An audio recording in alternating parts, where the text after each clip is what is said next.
Hello, everyone. Good day to all. Welcome to the webinar with Laryssa Wirstiuk, hosted by GemAtlas. Larissa is the founder and creative director of Joya, a digital marketing agency for the jewelry brands. GemAtlas is a global B2B networking platform for the gems and jewelry industry. We help you connect with businesses and professionals around the world. You can easily start generating new business leads through our platform. We are honored to have Larissa share her valuable insights. The topic for today is planning your jewelry marketing strategy. There will be a Q&A button. Please feel free to enter your questions below and have them answered at the end of the presentation. Over to you, Larissa. Hi, everyone. Thank you, Nicole. Thank you, GemAtlas, for having me. I'm really excited to be here today and talk to you guys about planning your jewelry marketing strategy, especially in this unusual time that we find ourselves in the world. So I will introduce myself a little more formally in just a moment. I'm going to share my screen and my presentation so we can get started. And I definitely hope that you'll stick around after the presentation because I'll be answering your questions and I want to get to as many questions as possible. So definitely think about what you want to ask me. So let me just pull up my presentation. And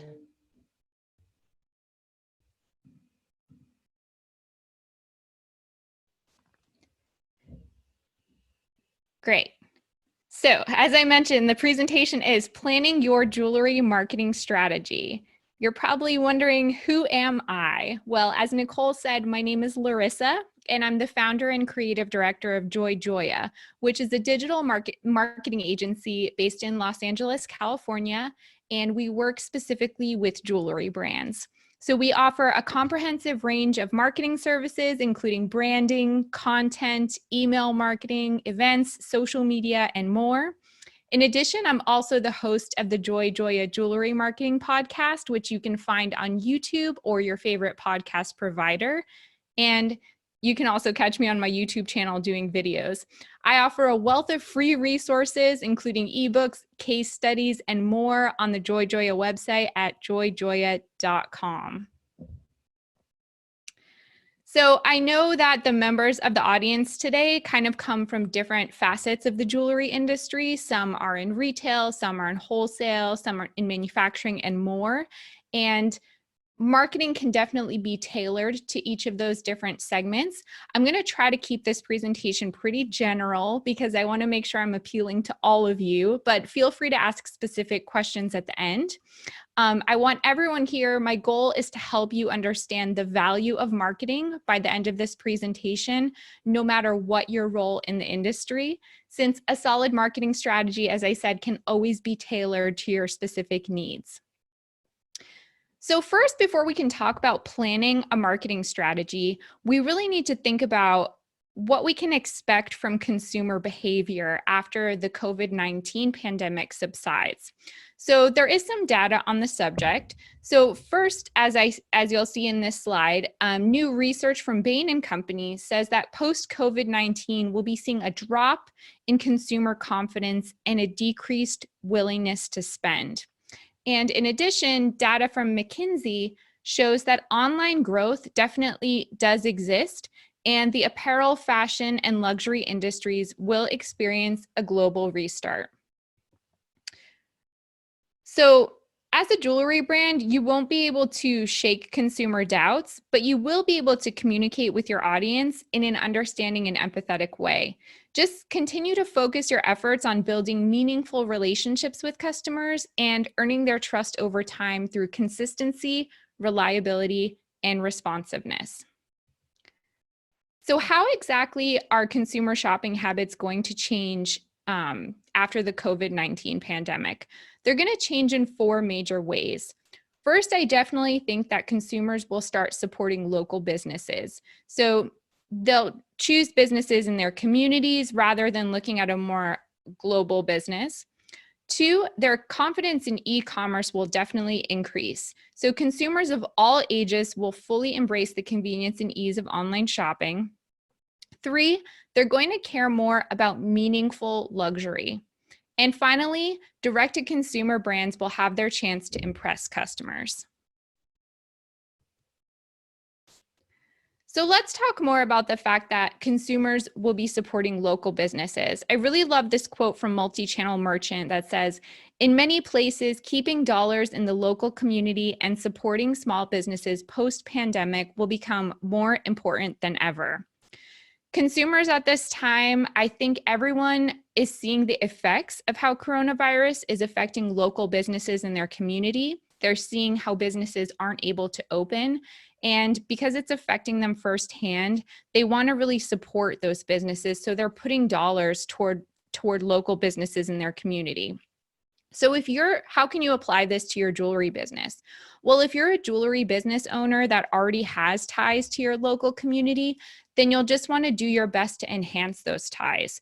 You want to start seeking meaningful ways to interact with your community members, whether that means giving back to a certain local cause. If possible, if you're able to host events in your community at this time, you may want to consider hosting some kind of community building event. Any way that you can really connect with the local community is very important right now. So even though in many parts of the world, I know where I am in Los Angeles, stores are just now starting to open up very slowly. In other parts of the US, it's a little bit more advanced that all stores are open up. It kind of varies from place to place. However, even though stores are opening up, I think that e-commerce will only continue to grow. Many consumers, now that they've kind of gotten used to shopping for a lot of things online, will be more inclined to continue doing that because they've really seen the convenience of shopping online. According to eMarketer, projections say e-commerce sales may go as high as $6.5 trillion in 2023. Of course, e-commerce shopping wasn't abnormal before the pandemic. A lot of people were already doing it. But I think that some generations, like baby boomers and older, who may have been a little bit more hesitant to embrace e-commerce, will really start to embrace it now, and it will just become more of a new shopping normal. Alternatively, consumers will be seeking other options that tie into e-commerce, like, for example, buy online and pick up in store, or BOPIS options. Will allow people to shop brick and mortar from the comfort of their own home, and then they can go to the store and pick it up so that they don't actually have to spend time in store. So what does this mean for your jewelry brand? If you don't already have some kind of e-commerce channel optimized, then now may be a good time to think about your e-commerce strategy and how it complements any other sort of sales channels that you may have. The next point I want to make is that meaningful luxury will matter. Now, for the most part, jewelry is considered a luxury item. I mean, of course, there are categories of jewelry that are less expensive and are not, but I would say in general, jewelry is a luxury item. People today, consumers today, are feeling not necessarily less inclined to buy luxury, but they're giving their money to luxury brands that are really championing meaning. So I really like this quote from Business of Fashion. The brands that have developed a clear sustainability strategy will be better placed to win with consumers when the crisis subsides. I would say that consumers are feeling vulnerable right now. They're a little bit uncertain about the economy, but they're also feeling altruistic because they're seeing in their communities how the COVID-19 pandemic is affecting local businesses, and consumers really want to feel like their purchase is giving back in some way. So brands that can really embody meaning and support a cause will be better positioned to win over consumers that also want to be able to do that with their purchase dollars. For example, if you're a sustainable brand and sustainability is a big part of your social responsibility strategy, then now's a really great time to highlight that, because consumers want to align themselves with brands that are focused on meaning and vision and community. And lastly, direct-to-consumer brands will really have a chance to shine in this post-COVID-19 world. So in the past, small independent jewelry brands really relied on their wholesale partners because they didn't have the resources to get in front of their target customers without any support. And in a way, they were really dependent on those wholesale partners. And we've seen in this time of coronavirus how that dependency has really negatively affected some jewelry brands. For example, I have some clients who sell both wholesale to like department stores and independent jewelry stores, but they also sell a little bit direct to consumer. However, they were leaning so hard on their Neiman Marcus accounts, on their Barney's accounts, that now, well, first Barney's closed, and now that Neiman Marcus is having difficulties, they're seeing their businesses really suffer because they haven't taken the time to put together a true direct-to-consumer strategy. If you're a direct-to-consumer jewelry brand, like now is the time for you to shine. I would say consumers are looking for alternatives to the giants like Amazon. They want to support the up-and-coming brand. They want to give a chance to someone that's, you know, trying to connect with customers in a more genuine way than some of those like impersonal, big e-commerce experiences. So direct-to-consumer brands definitely have a chance in today's marketplace. So let's talk now that we know a little bit more about what we can expect from consumer behavior, we can start talking about how that ties into planning a marketing strategy around that. First and foremost, you'll definitely want to establish a solid marketing foundation. And I believe that there are 4 ways to do that. First, you'll definitely want to be flexible and open to change. You'll also want to be open to pivoting away from marketing strategies that may have worked really well for your business in the past, because they just may not work anymore given consumer sentiment, given the economy. Next, you'll want to focus on customer experience. You'll want to consider all the ways that a customer interacts with your brand across all touch points. Third, you'll definitely want to trust the experts like me. You'll want to invest in help from a marketing professional. This is definitely a time where you need to be sensitive about the ways that you're communicating with consumers. You may want to pivot your message or change it in a way to be a little bit more empathetic. It can be hard for a business owner to really see outside of their own day-to-day and understand how consumers want to be spoken to or communicated with, and a professional can really help you figure that out. And then finally, even if you've set goals at the beginning of 2020, you're going to have to definitely revisit them for the rest of the year, because in January, no one could have predicted, you know, where we are right now in May. So it's time to revisit those goals and set new ones, because the original ones may no longer be relevant. So let's talk a little bit more about embracing change with your marketing. In the past, your jewelry brand may have relied on marketing strategies like event marketing, for example. I'm sure many of you have attended trade shows, trunk shows, pop-ups, shop-in-shops, and more, and really relied on that to get in front of your consumers. As you know, many of those really big events were canceled this year, like JCK in Las Vegas. I don't know how many of you attended that. I was supposed to go. I'm really disappointed it's not happening. A lot of businesses rely on these events to get new customers. So what are you supposed to do when the main marketing strategy you use to acquire new customers is no longer available to you? Well, you'll definitely want to learn how to be flexible and embrace change during this time.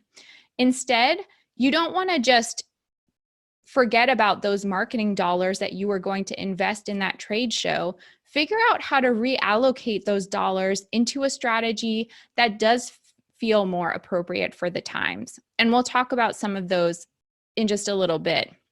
But definitely don't let those marketing dollars go to waste, because now more than ever is the time to find new ways to connect with your target customers.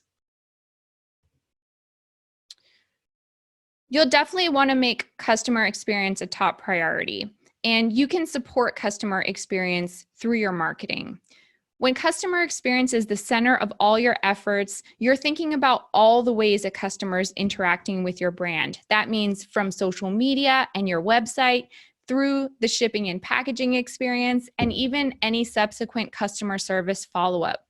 The customer experience doesn't just begin and end when they make a purchase. It's all the ways that a customer interacts with you. Today's consumers, especially during this COVID-19 time, they crave a more personalized marketing and shopping experience because, I mean, a lot of us are just sitting at home. We can't interact in stores with brands themselves. So your customer experience can be enhanced through personalization. Personalization can come through in your email marketing. It can come through in the website experience by delivering them personalized product recommendations. It can come through in Facebook ads or other types of ads that you deliver to the customers. A customer really wants to feel like you've taken the time to consider his or her needs.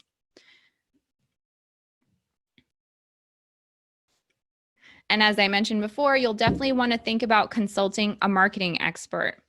A lot of times, especially with small businesses, marketing ends up getting handled by like an intern or somebody younger in the company that maybe is really good at social media. So by default, they just end up taking care of marketing. However, okay, that may have worked for you in the past, but again, as I said, now is a very strange time in the world. And that person who may have just been handling marketing for you may not have the knowledge and expertise to really understand how to speak to consumers today, given the economy and the current situation. So consider partnering with someone who really knows how to handle a marketing strategy, and definitely do not remain on autopilot and assume that business will just continue as usual. Instead, you must learn how to adopt a nimble new strategy, one that can change and evolve day by day.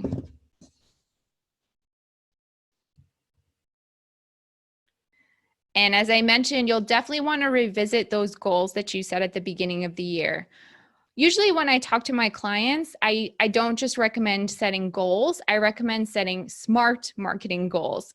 So SMART is an acronym. It stands for specific, measurable, attainable, relevant, and time-based. You'll want to be specific about what you want to accomplish.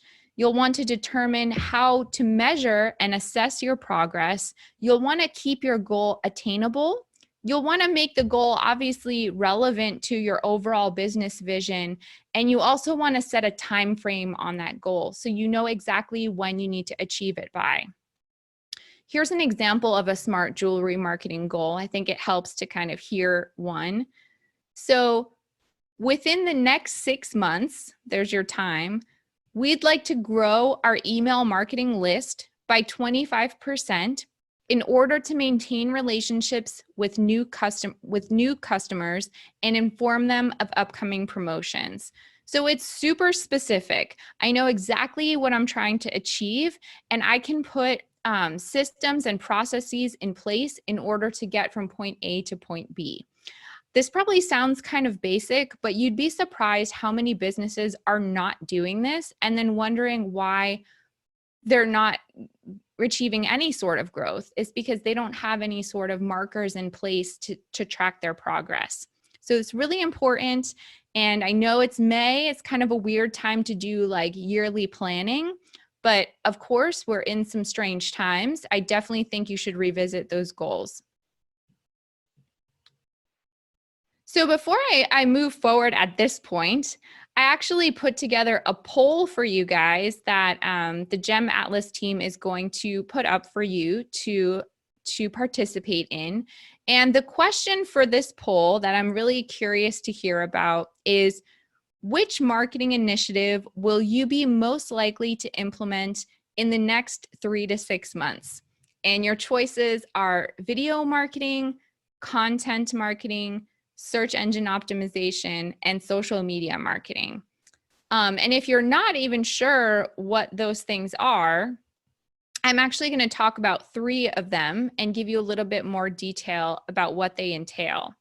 So these are the 3 marketing initiatives that I think matter the most now: video marketing, SEO, and content marketing.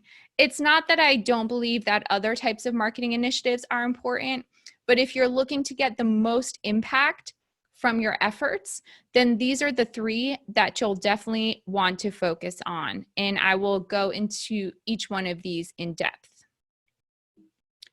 So the first is video marketing. Kind of self-explanatory. It's communicating your brand and your business to new customers through video. So this marketing initiative, especially in post-COVID-19 times, absolutely tops my list for a number of reasons. One is because a lot of people are still hesitant to do in-person interaction. We don't have the same in-store experiences that we did. People are not really meeting up in person as readily as they did in the past. Video is one way to kind of bridge that gap. You know, you're watching me here on Zoom, I'm communicating my message. You can also be doing that through video in a very effective way. And if you're engaging in any sort of digital marketing, video tends to have some of the highest engagement rates. So people tend to stop and watch video because it's more exciting and engaging than a photo or a graphic, especially if you're doing video right. So it's really important to be investing efforts in video marketing to tell your story, to show your products, to give some insight into who you are as a brand. And also, if you want to get started with video marketing and you feel a little bit intimidated by it, I feel like this might be one of the more intimidating marketing initiatives. You can start small, and there's no reason to have to invest a lot of money in it at the beginning. In fact, you can try something as simple as Facebook or Instagram Live. And if you spend any amount of time on those platforms, you've probably noticed since March, or when this all kind of started here in the United States or even some parts of the world, more brands have really been embracing Facebook and Instagram Live. And they've been doing a lot of really creative things with those platforms. And I'm telling you, they're not spending a lot of money on it. They're just using their smartphones, getting creative, you know, really low production value, but users don't really seem to care. They understand that Facebook and Instagram Live isn't like a Hollywood production, so they're not looking for like high production quality. They're just excited to be able to interact with the brands that they love. So I think it's important not to be shy about these things because there's a really low barrier to entry, and you shouldn't have to think that you need to invest in like a fancy video camera to get started. If you have a smartphone, then you can do video marketing. And I definitely want you to keep that in mind. So the next impactful marketing initiative that I think brands should definitely be investing time and effort in is search engine optimization, or SEO. And the reason that I say this is because I think that with more people looking for alternatives to e-commerce and seeking out direct-to-consumer brands, more people looking for alternatives to Amazon or the in-store experience, they're spending time on Google looking for alternative places to buy things. You know, a lot of times the sites that they usually like to shop, maybe because of supply chain issues or just because of low staffing, they're unable to get the products they want. Maybe the shipping delays are really crazy. So then they go to Google and they seek alternatives. Don't you want your website to come up in Google search results when those people are looking for you? If you haven't really spent the time focusing on search engine optimization, then you won't be well prepared to come up in search engine results. Also, if you're experiencing a little bit of downtime still with your business, maybe business hasn't fully picked up for you, I would say SEO is one of those marketing initiatives that a lot of people put off because it can involve some like intensive detail-oriented work if you're trying to do it yourself. So people don't tend to want to work on it immediately. It also can take some time to see results from it, because the changes that you make take time to implement and for Google to like catch on to them. So it's not an immediate gratification marketing strategy. However, during this post-COVID-19 time, if you're thinking ahead for how you can future-proof your business, then SEO is really a way to like look long-term, look down the line and see, how can I really ensure that customers are finding me? And literally every brand in the world can always be doing better at SEO. So that's kind of the exciting thing about it, is there's always room to improve and scale. And the reason for that is because Google is frequently changing its algorithms. The best practices are always changing.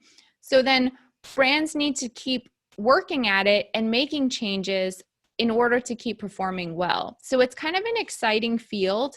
And I would say it's important, if you've never spent the time working on it before, to get into it now while you can, so that you can continue to evolve and make those changes over time and truly future-proof your brand. And the last marketing initiative that I want to talk about is content marketing. So what I mean by content marketing is basically any sort of marketing initiative where you're delivering valuable content to your customers as a way to educate them, inform them, delight them, entertain them. I forgot if I said that or not.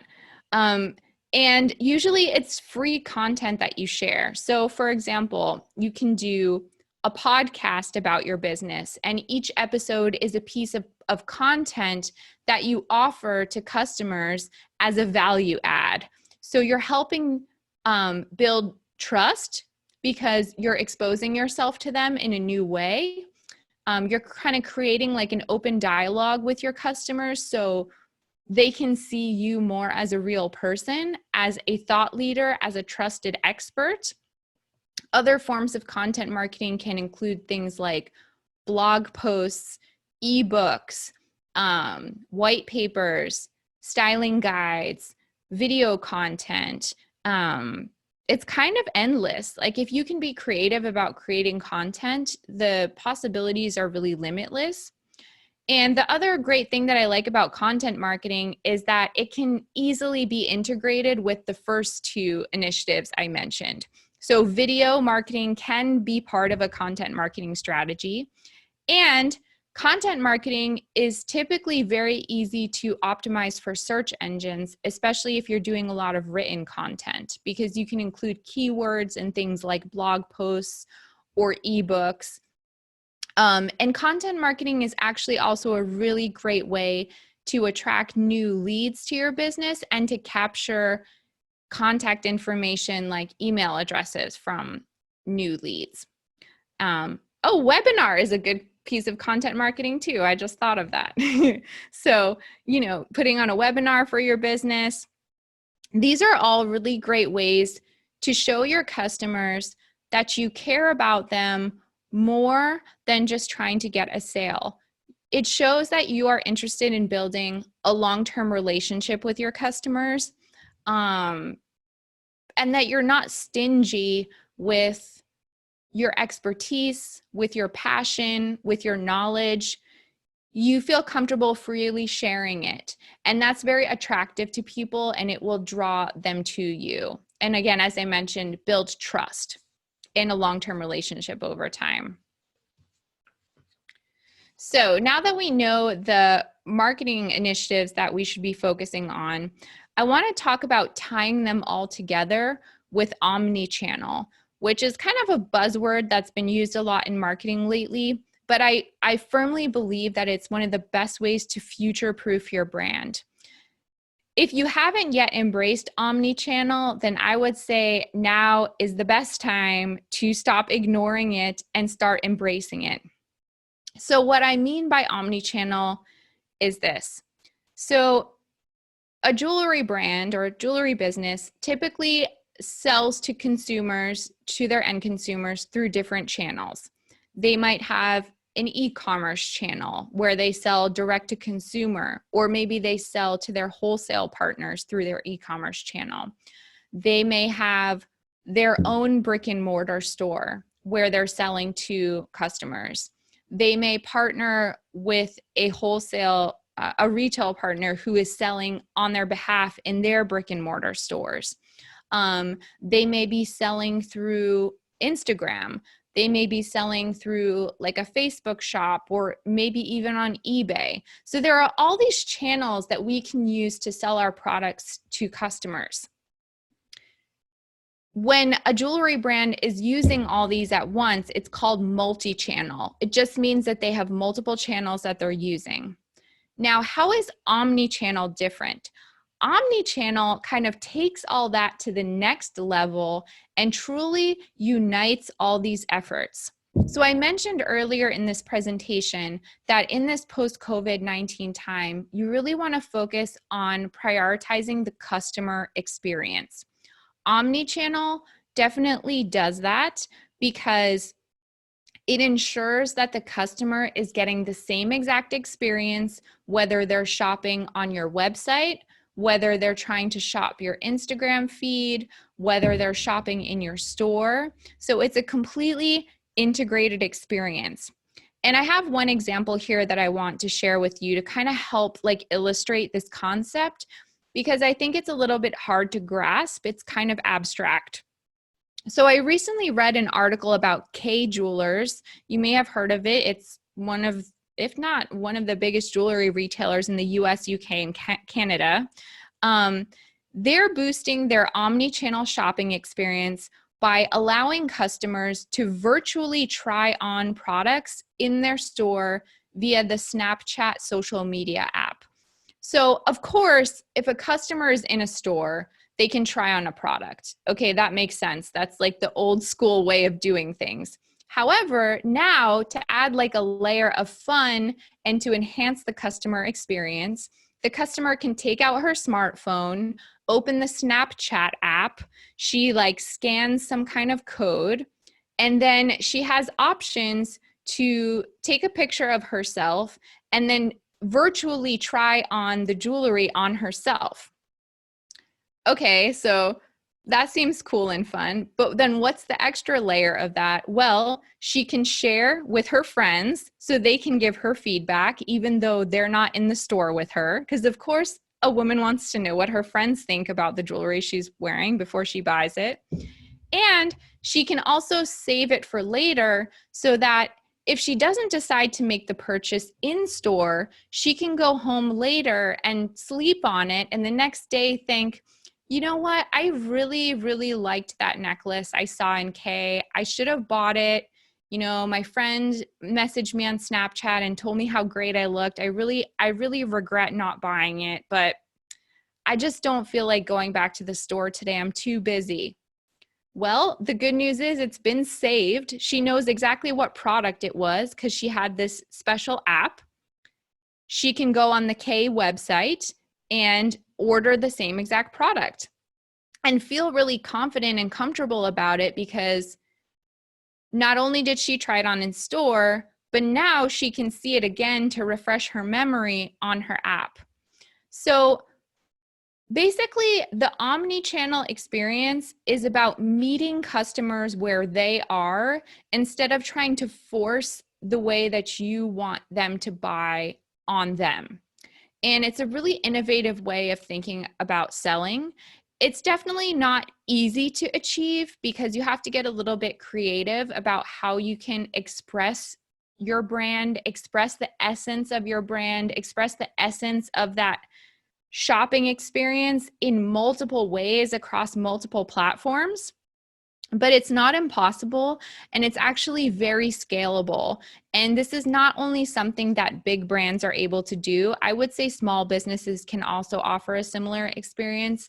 They might just have to get a little bit creative about it and use technology in an innovative way.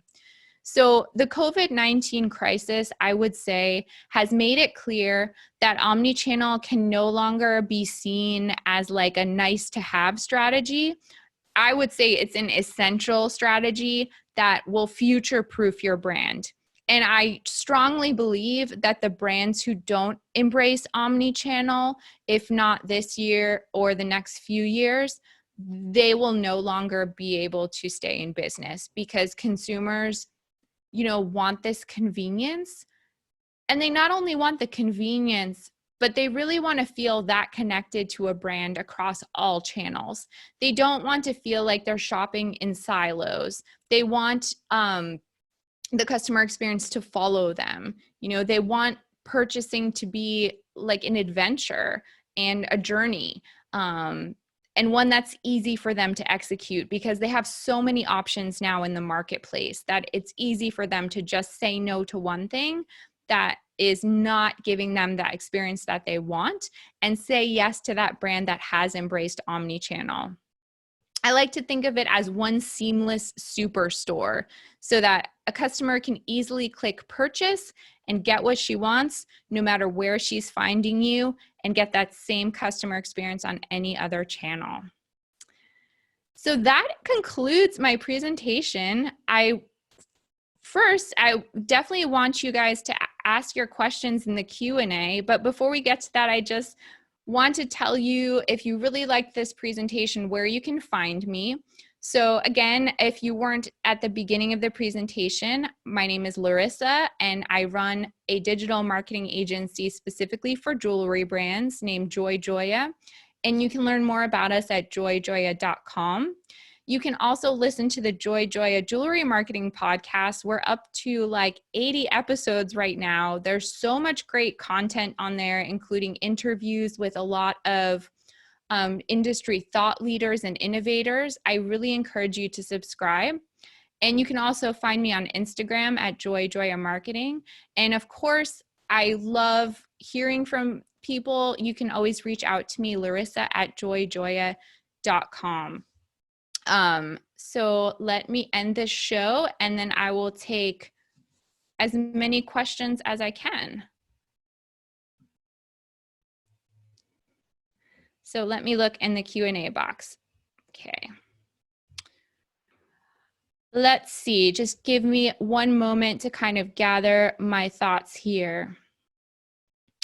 So we have one question: how to set up e-commerce and social media promotions on a budget, as these are also expensive tools in today's challenging conditions.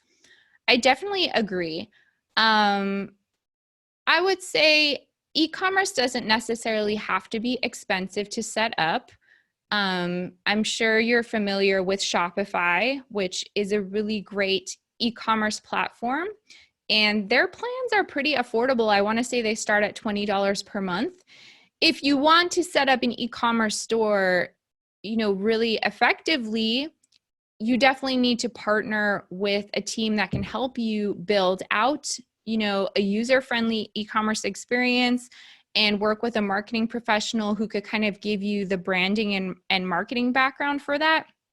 However, you can also get started if you're anxious to do that and really not have to spend a lot of money. I think the whole setup would probably be like $200, and you can start getting your products up there and in front of customers, that quickly and easily. In regard to social media promotions, Facebook advertising can definitely be expensive, and it's even more expensive when you don't know how to do it because you'll just be spending money without a strategy behind it. I would actually recommend to avoid doing paid social advertising unless you also have the budget to hire someone who can help you with it. Facebook makes it seem very easy for anyone to just do ads. And of course, it's easy to set up an ad, but does that mean it's going to be an effective ad? Not necessarily. So just because something is easy to set up doesn't mean it's worth doing.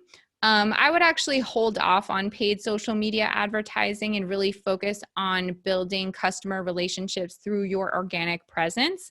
And that can be done for basically no money at all. So I hope that answers that question. Let's see. Here's a good one. Which AR tools or augmented reality tools are really going to help the jewelry e-commerce business? Any must-have tools? I would say that virtual try-on tools are becoming more popular. But if you're going to invest in a solution like that, I would really look into the quality of it. I've seen some very bad ones that look a little bit cheesy. I'm not going to name any names for that, but I can't think of the brand off the top of my head. There's a really big jewelry brand in the US who's doing like a proprietary augmented reality try-on tool, and it looks really great. If it comes to me, I will tell you. But basically virtual try-on, as I mentioned with the K Jewelers example and the augmented reality Snapchat, I think that more consumers are going to be almost expecting those kinds of tools. So if you can find a really good, realistic solution and you're able to invest in it, I would say it's definitely worth the investment. I have a question about SEO. So how long should you keep a particular SEO strategy and then when to change it? That's a really good question. I think that it's, excuse me, something that you want to revisit maybe every 6 months or so. It takes a few months to implement any sort of SEO changes that you make. And it's definitely not like a set it and forget it marketing strategy. So if you're going to pursue it, you have to remember to make time to continue to follow up on it and then use the data to make changes going forward. So I would say 6 months at a minimum. 3 months might be nice too, just to like for maintenance mode to see what is happening, to be aware of the trends in your SEO data. Of course, Google's best practices are often changing. So if you are really interested in SEO, I would probably try to regularly read an industry publication like Search Engine Journal or I can't think of the name of the other ones, but there are publications that publish daily on the different trends and changes happening. And honestly, that's the best way to keep up with it because they have like an inside sources of people from Google that speak out and make them aware. So, you know, staying on top of the industry news is a really great way to keep up with the changes. Let's see. How much would be the average spend monthly required to market my e-commerce jewelry brand? That is a really great question. And I want to say it's more of a percentage of your revenue. So you want to think about it in terms of yearly revenue. And if you're making less than 5 million in revenue, it should be your yearly marketing budget should be about 3 to 5% of that. So then break it down over 12 months.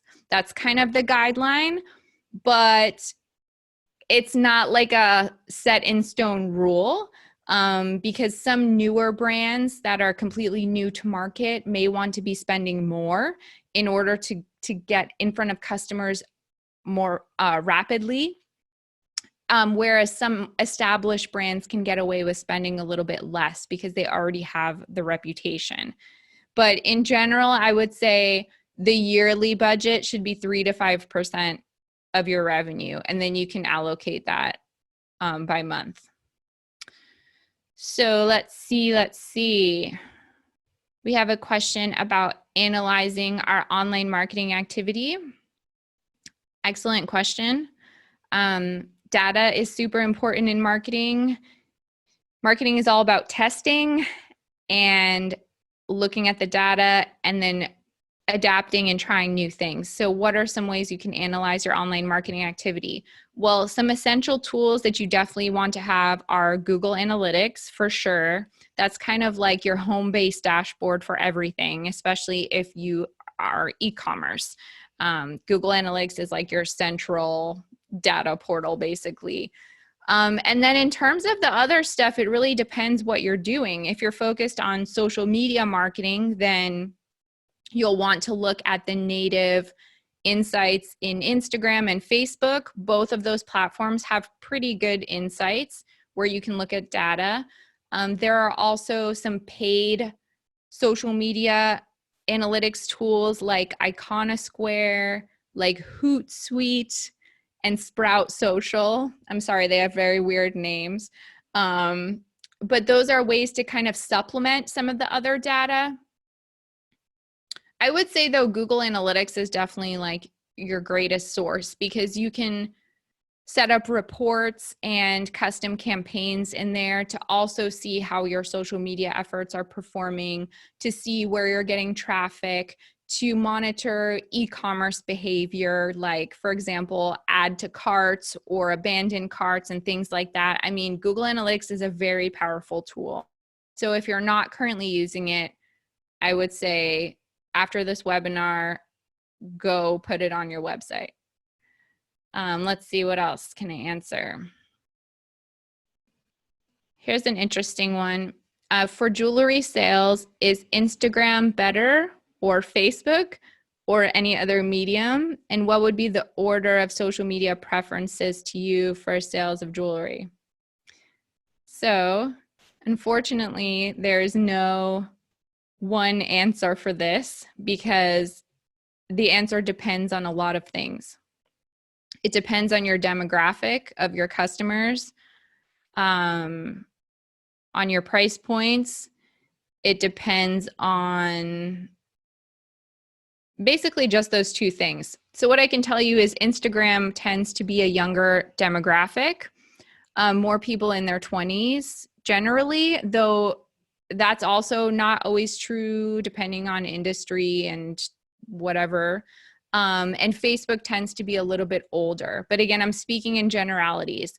To really get the answer for this, you need to put yourself on both of those platforms and then look at the data in the native insights of both those platforms. So on Instagram, you can see the average age range of the people who are looking at your posts. You can see, you know, where they're from, etc. And then you can decide, well, is this actually in alignment with my target customer? If you're selling, you know, $5,000 diamond earrings, or you're like a high-end diamond specialist, and you're finding that your Instagram audience are just like a bunch of 20-year-olds that are like fantasizing about diamond jewelry, then maybe you don't want to be spending so much time and effort on Instagram because that's not your audience. That doesn't mean you need to stop marketing there, but maybe invest your time and effort somewhere else. In fact, it's probably not going to be Facebook either, because a lot of people who are buying that high-end jewelry, they're not buying it because they saw it on social media. So sometimes it's better to not even put all that much time and effort into social media because your customers just are not there. I hope that makes sense. I don't know where that question went now. Oh, here it is. Okay, done. Let's see. We have a question. Is it a good idea to shoot videos for jewelry marketing? Would that make people get more interested in my brand? Yeah, definitely. I mean, if they are interesting videos and relevant and like decent production quality, and you are sharing them and getting them in front of the right people, I 100% think that it's worth trying. So I encourage you to do that. I have a question about, this is a good one. Since I am a jeweler, I don't know much about SEO. When I hire someone, how should I choose the right person? And how is Fiverr for hiring someone in digital marketing? Okay, really good questions. So, how to hire someone for SEO? It kind of depends on your goals. If you want like a quick SEO fix and you want someone to kind of just look at like the main SEO issues and kind of implement some basic like quick win things, you can probably just work with a general digital marketer like me. So I handle a lot of different kinds of digital marketing, including SEO, but I wouldn't consider myself to be like an SEO niche expert because it can get really specific. If you are looking for someone to really go deep into your SEO and like work out technical issues on your website that goes into like code and like mobile usability and page speed, then you'll definitely want to work with someone who only does SEO. And I would ask that person for case studies and ask them how they were able to improve website traffic in like a specific way. If they can prove that to you, I would say it's probably a qualified person.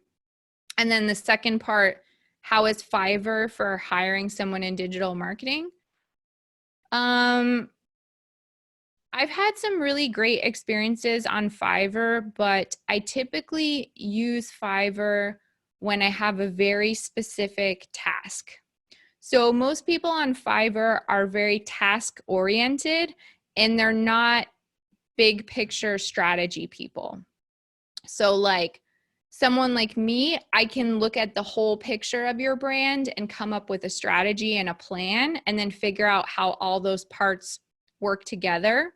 And then maybe it turns out that like one small piece of it, I need someone on Fiverr to like help me do that because that's their specific specialty. But doing that for digital marketing, hiring someone on Fiverr for digital marketing might not be a great option if you're looking for strategy because, and I'm not saying that there's no one on Fiverr that does this because there might be, but typically they're like hyper focused on one thing and they can like execute a project, but they can't look at the big picture and help you see how all the parts are moving together. But that's a really good question. A really good question about reaching older demographics of women 50 plus who tend to go for more valuable pieces.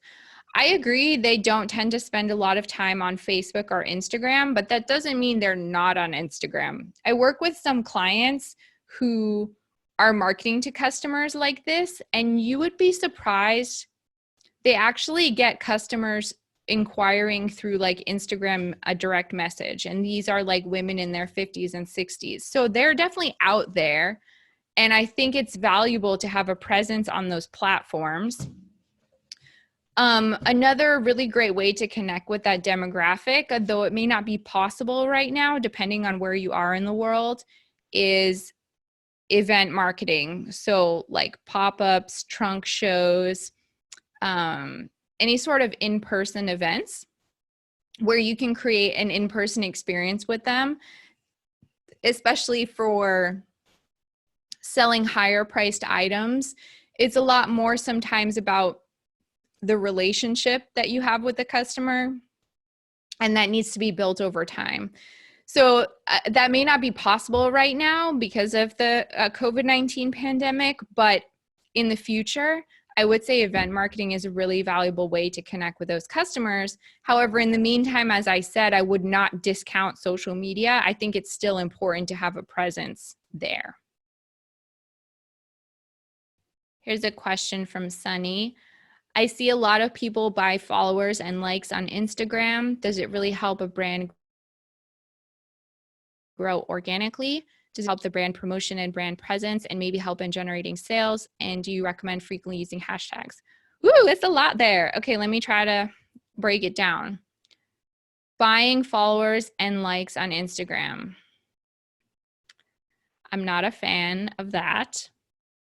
I know that it can be tempting to want to do that because sometimes on social media, it feels like a big popularity contest, and it can be very difficult to grow a brand organically in 2020 because Facebook and Instagram has made their algorithms such that they want you to spend money on advertising. So they're not going to make it easy for you to be able to reach followers organically. However, that being said, I don't want you to succumb to those pressures. I don't want you to buy followers and likes on Instagram. Instead, I really want you to focus on building valuable and meaningful relationships with the followers that you do have. And I want you to focus more on creating organic engagement. So with Instagram in particular, you really get back what you give to it. A lot of people don't like to hear that because it requires you to spend time with the platform. But if you take like a half hour to an hour every day to interact with like influencer accounts, to interact with people that might be your target customer, to look at specific hashtags that your target customer might be looking at, and then interacting with those people by liking and commenting on posts, you'll start to see that come back to you. Not only as people coming back to like and comment on your posts, but actually Instagram gives priority to accounts that are actively engaging. So if Instagram sees that you are engaging actively, it will likely show your posts more often because Instagram wants people to engage. So that's not an easy strategy because it takes time and effort. But at the end of the day, you'll end up having more qualified followers and you'll just have better engagement.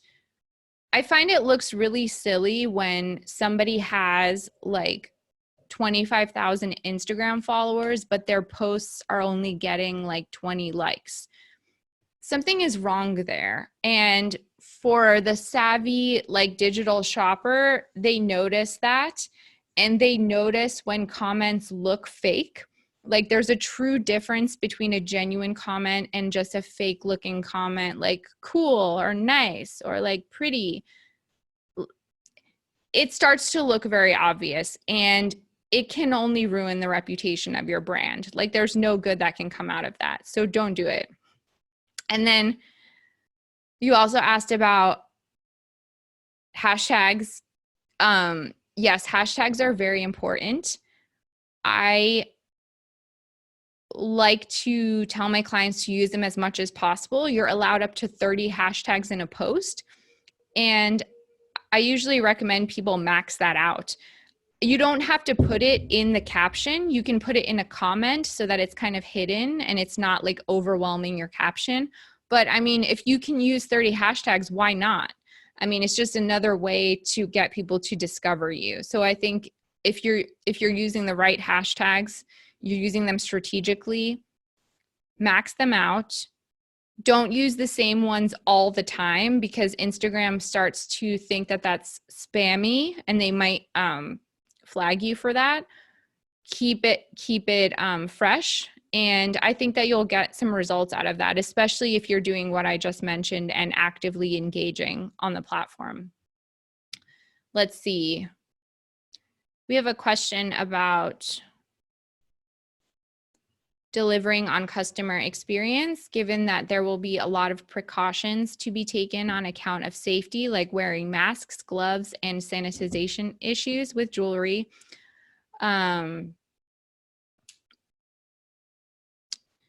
Man, I wish I had a really good answer for this. I don't think anyone really knows the answer because we've never had to deal with this before. I mean, this is completely unprecedented. And the thing about this that's kind of exciting to me is that it allows a lot of opportunities for brands to be creative, for businesses to be creative about delivering on the customer experience because they don't have a precedent or a model to use. And I think that creativity in itself will be the customer experience. Customers have never been through this before. Businesses have never been through this before. It's new for everyone. No one knows what to expect. And I think as long as you're following the important health guidelines, like you said, the wearing masks and gloves, if you can find ways to just add something new or creative or delightful or even strange and unusual to that experience, I think that will be memorable, and that will be the customer experience because the person will remember that. There's no other way to know because we don't know. I believe if you want to know about like best practices in general, I believe that in the US, the National Retail Federation, and in partnership with one other retail organization, really recently shared an ebook. I wish I had it in front of me and I could tell you what the name of it is. But if you Google National Retail Federation, best practices like for opening up your store, they have like a whole guide that you can look at that kind of provides some guidelines. It's not necessarily talking about customer experience, but it will just kind of tell you, you know, how to do it in the most appropriate way. So I think that might be helpful for you. Okay, so this is the last question I'm going to answer. Can you share some insights on data collection and what data should you collect and how to use it? So data in any industry, especially in 2020, can be really overwhelming if you don't know how to use it because data is just like a whole bunch of numbers. And now thanks to technology, we can get a ton of data and it just becomes overwhelming if you don't approach it with goals already in mind.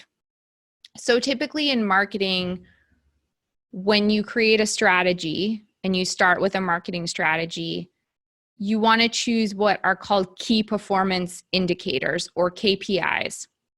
And those are the standards that you'll use to measure the performance of your marketing and to see that you're on track. So to give you an example, for a social media strategy, a KPI might be something like reach or impressions, to see how you're getting in front of your followers, or even follower growth can be a KPI.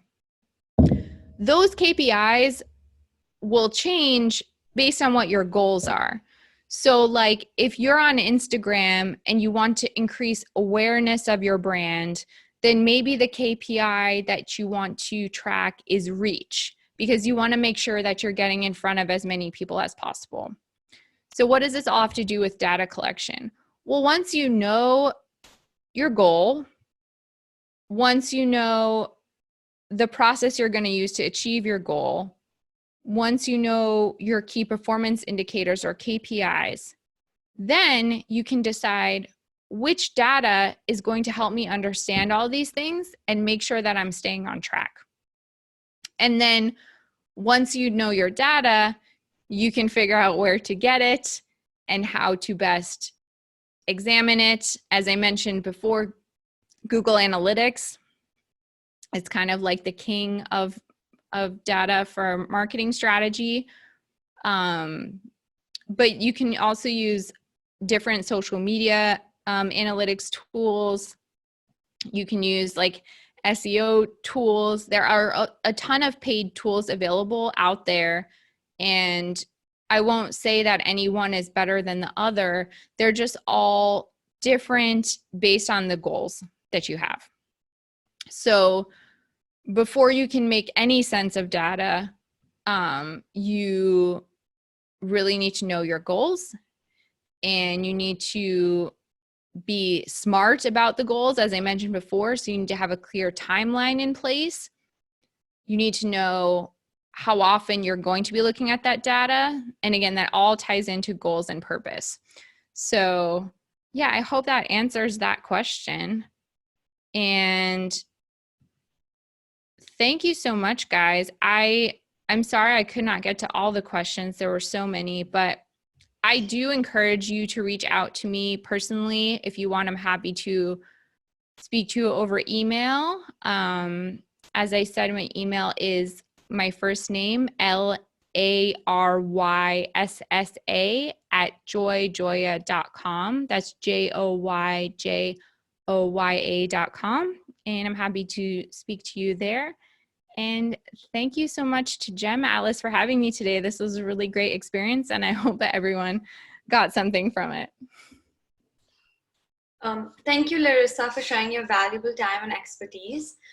We would also like to thank the audience for an active participation during the session. We hope you enjoyed the session and use this knowledge to your advantage in your respective businesses.